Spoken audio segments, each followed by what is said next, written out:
Welcome to the Tomorrow's World Today podcast. We sit down with experts, world-changing innovators, creators, and makers to explore how they're taking action to make tomorrow's world a better place for technology, science, innovation, sustainability, the arts, and more. In this episode, George Davison, who is also the host of Tomorrow's World Today on Science, sits down with Caterpillar Group President Denise Johnson to explore the cutting-edge innovations shaping the future of construction and mining. Denise reveals how technology is revolutionizing efficiency in these industries. Hi, Denise. Hello, George. It's great to be here. Wow, it's fun to have you here today. We have a lot of questions in store for our audience today. Maybe we can start with a little bit of the history of the Caterpillar Corporation. And can you tell us how it was founded? Absolutely. It really is an interesting story. Caterpillar's been around for a long time. In fact, almost 100 years. Think about back 100 years ago when there was a lot of work that needed to be done. It leveraged largely horses or cows pulling different pieces of equipment to be able to either move materials or to really allow farming to be done. All of that was done very manually. So at that time, there were two pioneers, two entrepreneurs that thought there has to be a way to make this more reliable, to make the whole process be able to be leveraged in a way that took a lot of time and energy and didn't involve livestock. And so they started experimenting with steam engines and attaching steam engines to tractors and trailers and pulling those trailers with a steam engine. And so two entrepreneurs, C.L. Best and Benjamin Holt, were in this space, and they were working largely on the same kind of equipment. And the two of them decided, hey, I think we could work together as a team, and with our abilities together, we could do even more. And so they worked together and formed a company, and they called it Caterpillar. And there's an interesting story behind the name Caterpillar. Oh, please share it. Okay. Well, as they moved and started to develop the product, they actually were demonstrating it to a set of photographers and showing them how effective this tractor was in moving equipment and goods across the field. And one of the photographers looked at it and said, that tractor moves like a caterpillar. And the name stuck. And so they became Caterpillar after that. That is so interesting.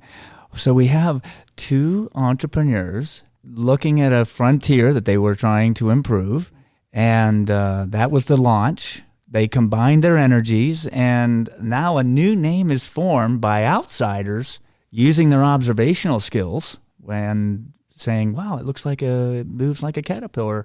And wow, isn't that interesting? Because observational skills are so critically important in the field of innovation, isn't it?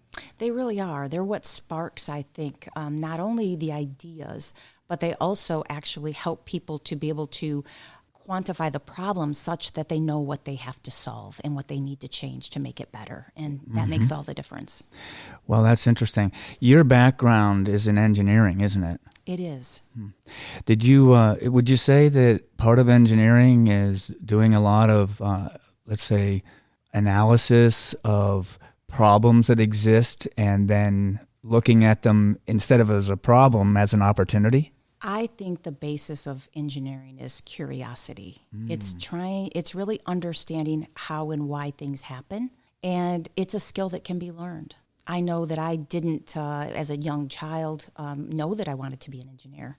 I actually discovered that over time. Yes. And can you share a little of that discovery? How did you find that math and science, engineering, that kind of thing existed in you? How did somebody inspire you? Well, in fact, I was good in math and science, and I had a number of teachers and even people that I knew that were friends that said, maybe you should become an engineer. And at the time, I had no idea in my mind what an engineer was. I'd never seen an engineer at work. I never knew an engineer or what they did, and it was hard for me to picture it. When you think about a teacher or a doctor or a nurse or a fireman, you know what they do. Yes. Engineering is a little more elusive. It's not as direct to understand what they do. So after that suggestion, I set out and really job shadowed or went to work with an engineer, actually sat by them at their desk and tried to understand what do they do. And what I found is engineers do a lot more hands-on problem solving than I ever imagined. And the more that I watched, the more that I saw what the engineering field was about, the more that I was intrigued by it and got involved. Well, what a wonderful way to get started. And maybe that's a good segue into how you did get your career started. You had an interest in math. Eventually, you went off into some direction, off to an additional school, and then you got a job somewhere. Absolutely. I think there's so many ways that you can move and actually explore what you're interested in the world.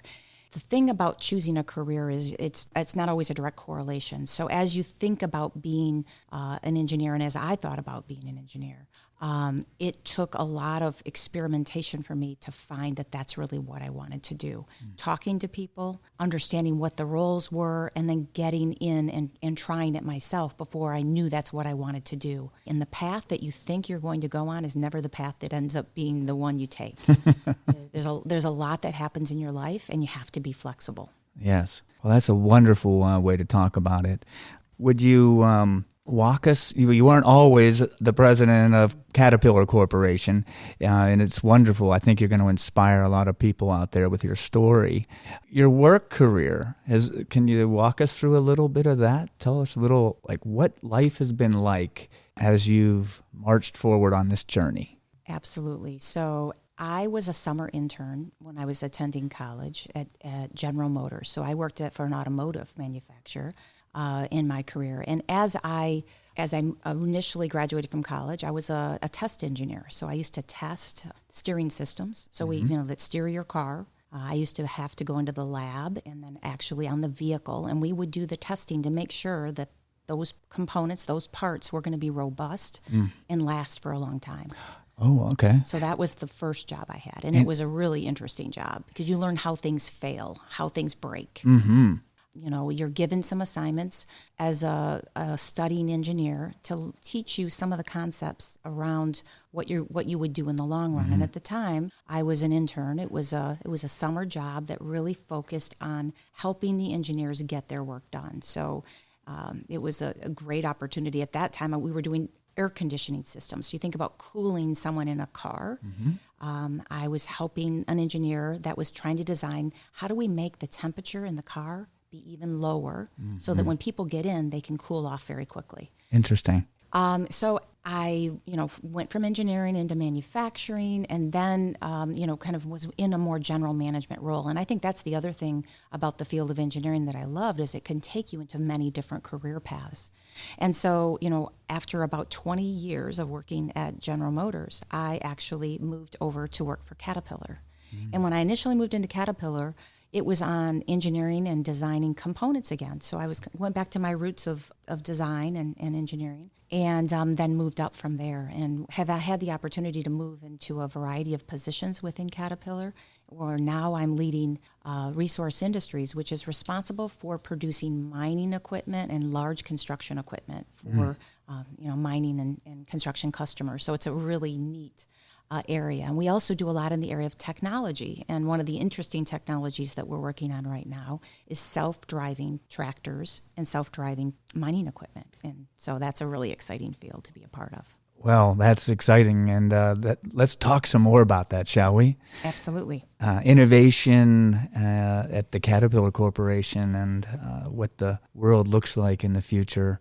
Well, there's so much happening in the world today, and what you see around you every day is what's happening in the fields like construction and mining. So, the whole idea of a digital thread that helps to make the operation of a piece of equipment go smoother and easier. So things like if I'm a brand new technician and I'm getting into an operator, I'm getting into a piece of equipment, there's capability now within our machines so that you don't have to have 6 months of training to be able to dig a deep hole, that the machine itself has some assists that help you to do that task very easily. And so someone who doesn't have a lot of experience with that task can go in and with a very short introduction can actually do the task very easily. So it's a mechanism to really enable faster, easier operation of equipment. That's wonderful. So simplification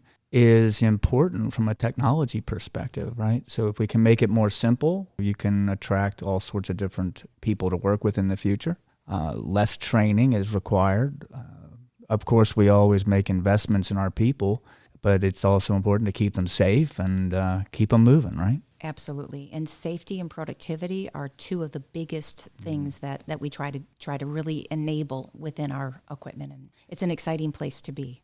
So some of the people here were out at your headquarters, and they were able to get on some of these trucks. Some of them are 5 stories high. That's taller than a lot of buildings in our city. It is. These trucks are amazing, and they can carry, up to 400 tons of material. So, a lot of dirt is being moved, and they're amazing pieces of equipment.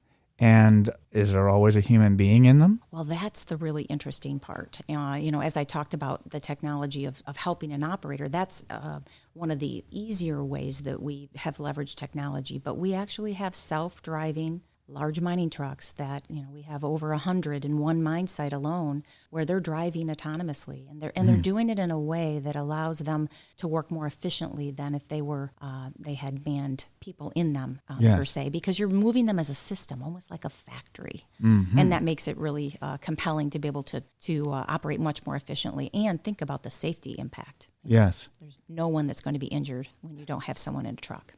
I see. So you have a lot of these trucks running around, no human beings to be hurt that can't be seen from 5 stories up. Is that a fair way to say it? That's a fair way to say it. And everywhere around the world, what's really great is this is a global deployment. So we have them in almost every continent of the world.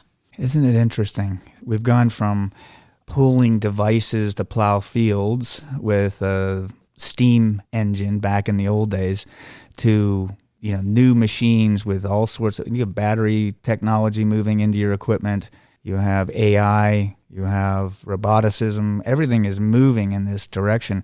And it's over how many years is this? This isn't that long of a period of time, is it? Well, not in the big scheme of things. I mean, if you think about autonomy, we started investing in that in the 1985 timeframe. So, you think about it, it's 35, 40 years ago that we started to invest in the technology. And now, 40 years later, it's really here and it's happening. But we've had a lot of experimentation. Technology is something that you have to continue to invest in, and you learn, and the ability of integrating it and pulling it all together changes. And so I think it's an evolving thing, but it takes time for it to really manifest itself into something that's actually commercializable. Yes. Would you say that a part of making that future innovative world happen, we need a lot of STEM? Absolutely. At Caterpillar, we have over 10,000 engineers. Wow. And we have almost 1,000 PhDs. So when you think about, and they're all from all sorts of disciplines. So it's not all in software or robotics. There's, we need people who really are interested in wanting to help us. And it can be everything from technicians who are actually working on our equipment all the way to, software engineers. So we need a wide range of backgrounds, and not everyone has to be an engineer to be involved with the product development cycle. So do you believe anybody can be successful in this world today? I absolutely believe that anyone can be successful. And I think part of it is what defines success, right? I think for me, it isn't about position. It isn't about income. It's not about status or power. It's about making a difference. And success in that way can have a very broad definition, but it is about making the world a better place. Yes. For wherever you are and whatever you do. And you know what? There's a long history of that at Caterpillars. And, looking at the whole company started at trying to make farming better. Yes. And improve human existence on this planet. And here we are today still trying to make the work less work. And to make life better for everybody. So it's nice to think that way and to work that way. It is. And, our company is an infrastructure company, which means we help build the foundation for what makes communities grow. So whether it's the ability to be able to gain access to water, or whether it's building bridges and roads, or whether it's helping with energy and power, all of that is needed to help the world be able to foundationally grow. And so it's so exciting to be a part of a company that has that as its mission. Well, how difficult it is today to be able to find the skills needed for the workforce that you're looking for the future. Are you finding that you're getting a lot of candidates with the skills that you're looking for? Well, there's always an opportunity to get more. I would say, certainly we target a broad range of backgrounds, and we're really looking for diversity of candidates. So whether it's a background in math and science, or whether it's someone who's really good at communications, or whether it's someone that really is excited about marketing or finance, or, even human relations. We're looking for the best and the brightest in each one of the categories. And I think that's what's great about a big company like Caterpillar. You don't have to only be interested in one thing. You can have a lot of different kinds of backgrounds, and we need good people. We need people who really are passionate, who want to improve, and they really want to be a part of a company like Caterpillar that's an innovator for the future. And, we're a global business, so we have people all around the world, and that's exciting too. Well, that's interesting. Because I think we could maybe put it in two different baskets. We have a world of hard skills and a world of soft skills, and you just touched on both. So we have, let's say, hands-on manufacturing and engineering, and that's one basket, and the other, it's the soft social skills, the being able to work with your teammates and showing up to work on time and wanting to make a contribution. Would you say, if we could look at those two baskets, is that fair to say that's the way you're looking at it at Caterpillar? Absolutely. And we're looking for people who have the ability to be able to do a little bit of both as well, right? So if you're an engineer, that's great. You have a very strong technical skill. But if you can't work in a team, because a lot of the work that we do is in a team function, you need both soft skills and hard skills. So I do think, you bring up a good point. And I think what's really great about the ability to be able to join a company like Caterpillar is you can move from a position like an engineer and work in an office environment. And if you're really interested in manufacturing, you can move that skill and become a manufacturing engineer and move into a factory environment. So there's a lot of different positions that you can move into. So if you decide I want to try something new, the company supports that. And that really, I think, enables people to, change as they grow and really change their interests as well. That's wonderful. You're living proof of it. You've moved through that organization right on up the ladder, haven't you? Yes, I have. I've been very lucky to be able to do that and worked very hard as well. Yes, and I think that's a big piece of it. If you have the soft skills and the hard skills, and you're willing to put the effort in, the future is yours. There's no better way, I think, to succeed than to apply yourself and to work hard, and to never give up. And it's easy when things happen that maybe don't go your way and you don't get the position that you wanted, or you have a project that doesn't do well, but you have to learn from those failures. Yes. Everyone fails. And if you can learn from those failures and you can grow from those failures, you are going to be a much, much better person for it. And if you don't give up, you will succeed in the long run. That's so true. Yeah, Thomas Edison, he went after he had 1,000 failed experiments before he figured out how to give us a light bulb. And so we refer to that here at Invention Land as learn how to fail your way forward. That's right. And not take it personally. I think so many people think that it's a reflection on them. You have to take your personality out of it. It's not about you. If something you've done necessarily doesn't go right, it doesn't mean that that you failed. It means that what that project wasn't successful. You have to figure out why, what happened, what could you do differently, and then try again. Yes. And if you don't give up, you'll succeed eventually. I agree with that wholeheartedly, and I think that's a great life too. It makes it interesting. It does. Do you have any closing thoughts or comments you'd like to share with the audience today? Well, as I think back, and certainly I've been working for over 30 years, I think one of the things that resonates with me is sometimes you have to step back in order to move forward. It's that whole idea of growing as you learn, and making mistakes, or sometimes even changing course is not a bad thing. The most important thing you can do is to learn from anything that you're doing, and let that carry you forward. So that would be my main message today. And I guess the final thing is never give up. Those are great messages, and I can't thank you enough for sharing that with our audience today.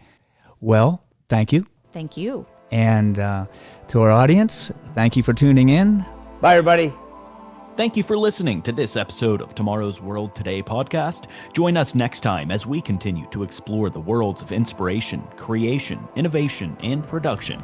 Discover more at tomorrowsworldtoday.com, connect with us on social media at TWT Explore, and find us wherever podcasts are available.